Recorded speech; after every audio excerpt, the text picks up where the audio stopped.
The world is now divided into three camps. The first camp, which is the largest, contains the people who are terrified and who think lockdowns are a great idea. They honestly believe that if we don't all stay indoors and shut the windows, then the plague's going to kill us.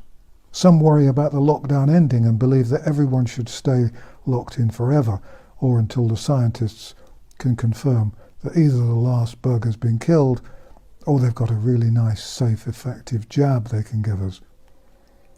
This camp includes those trade union leaders who are insisting that their members will not go back to work until they've all been equipped with the full regalia: gowns, hats, masks, goggles, gloves, white rubber boots, special socks.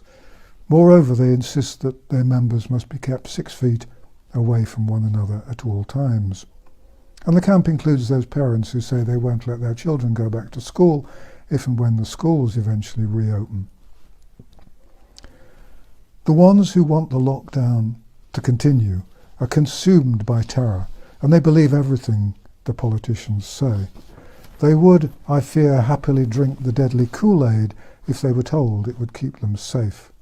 These are the folk who will enthusiastically sell their privacy, their remaining freedom, and their souls, and enthusiastically sign up for the privacy-eating mobile phone apps and whatever jabs are on sale. I'm not mocking. I understand why these people feel the way they do. They've been terrified out of their wits by ruthless professionals bombarding them with a potent mix of pseudoscience and scare stories, and with exaggeration and misdirection. There's much talk these days of conspiracies and fake news. Well, believe me, in my opinion, no nutty website produces as much misleading news as the BBC. I know of nothing as institutionally biased as the BBC. Yesterday on the BBC website there was a story that the coronavirus has now infected 4 million people around the world. To the ignorant, this probably seems a huge and frightening number. But no one bothered to point out that the flu can infect 45 million people in America alone in 1 year. And those 45 million people, let us remember, are all ill enough to go to their doctors. The figure for flu throughout the world is one of those huge numbers that looks like the American debt. But in 1 year, 10 times as many, in 1 year, 10 times as many people in America can get the flu as now have the coronavirus worldwide.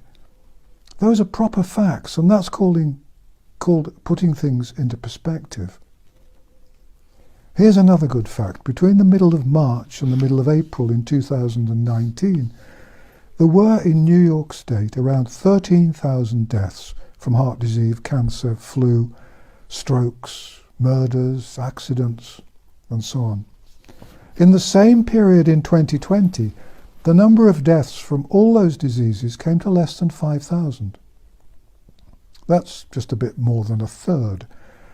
But there were a lot of deaths from COVID-19. How can this be? Have doctors in New York suddenly and secretly found secret wonderful cures for cancer and heart disease and everything else?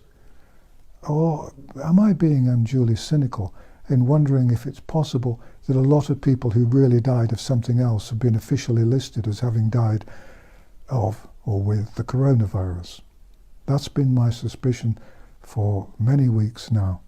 And there's been lots of other evidence to support that. The statistics are bad enough, but the thing that really infuriates me is that no one in authority seems to care that real people are suffering because of these stupid policies. In newspapers and on TV, we've been exposed to a lot of pictures of people who tragically died with the coronavirus and a few who died of it. But we haven't had any pictures of the people with cancer or heart disease or whatever else who are going to die because their treatment's been stopped. There are lots of people who are going to die sooner than they should because their treatment has been halted. Their pictures won't appear on the TV or in the tabloids, and there are already at least 10 times as many people in this category as there are in the COVID-19 category. In the UK, the evidence shows that the hospitals in many parts of the country are half empty, And those doctors and nurses not dealing with coronavirus patients are standing around wondering where all the patients went. Please don't bother reaching for the thumbs down button, because it's true, and attacking me isn't going to change the truth. Politicians are enjoying their new power, and I'm afraid they don't give a damn about you and me. If this false crisis ever ends, waiting lists for urgent surgery are going to be years long. Millions will be waiting for life-saving surgery, radiotherapy and so on. Doctors and nurses know this is happening, and they don't want it to happen. But they're doing what they're told to do by the moronic advisors and bureaucrats and politicians who probably goose-step to work every morning. And as a few Germans discovered 75 years ago, it isn't enough to say, I was doing just what I was told to do. Doctors and nurses should stand up and speak out. I know it may endanger careers. I buggered up my career long ago by speaking out. But this is far more important than anyone's career. And when the time comes to decide who screwed up and who's responsible for hundreds of thousands of unnecessary deaths, the politicians and the bureaucrats will disappear and wriggle out of the responsibility. It'll be the doctors and nurses who allowed all this to happen, who'll be the ones to pay the price in their souls, if nowhere else. Despite all this, however, there are still millions of people who believe in the lockdowns and the social distancing. They're terrified out of their wits, and they're frozen in obedience. The second camp is the smallest of the three. It consists of people who believe that the coronavirus scare has been wildly oversold. They realise it's a nasty infectious bug, but having studied the real evidence, or at least as much of it as can be found, rather than the fake evidence dished up by bent and unscrupulous politicians and the headline-hunting media folk, they realise that the coronavirus is no more lethal or destructive than a nasty flu bug, and probably not as bad as the worst flu bugs. The people in this camp are furious at the way the world has been damn near destroyed for no good reason.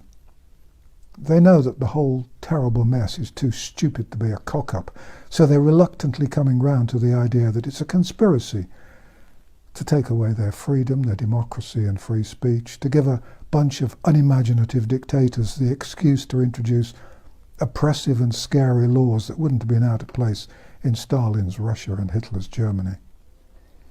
They suspect that there is money behind what's happening, and they rather fear that if someone found a cheap, safe cure, then it would be demonized and banned until an expensive, patented cure could be found and made available at great profit.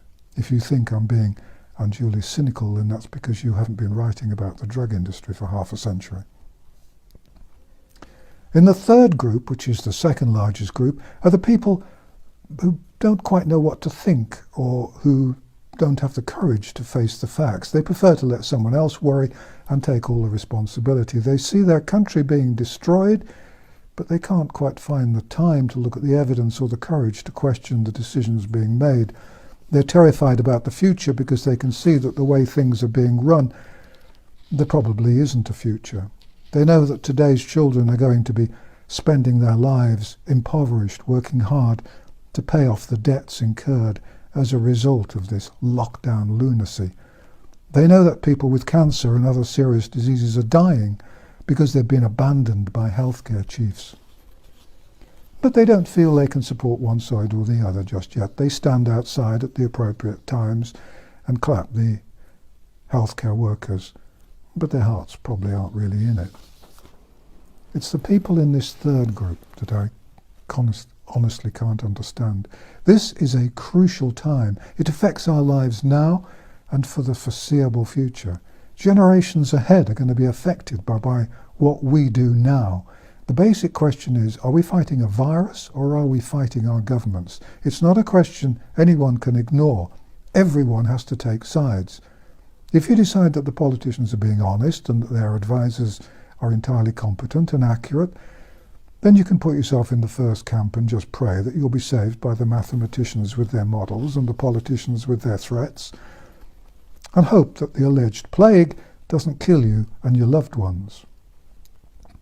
But if you think that the politicians are lying in the way that they always do, and that the advisors are plucking figures out of thin air, or that for whatever reason the figures are being manipulated and the lockdowns are going to do far more harm than good, then you're spiritually in the second camp, and you should do everything you can to fight for freedom and for our future. You should fight and fight and fight, because if you don't, then we're all sunk. I firmly believe that our only hope is to convert as many people as possible from the third group and to persuade them to join the second group. Only when the skeptics outnumber the gullible will any of us have any sort of future. Thank you for watching and listening. Actually, the listening's far more important than the watching, because who wants to look at an old bloke in a chair? I'm one of the disposable generation. And thank you to all of those who've left kind comments. Bless you. Please subscribe to this channel, and please share this video with as many people as you can. I really believe this is so important. Take care and be kind to one another. The bastards can't take that away from us.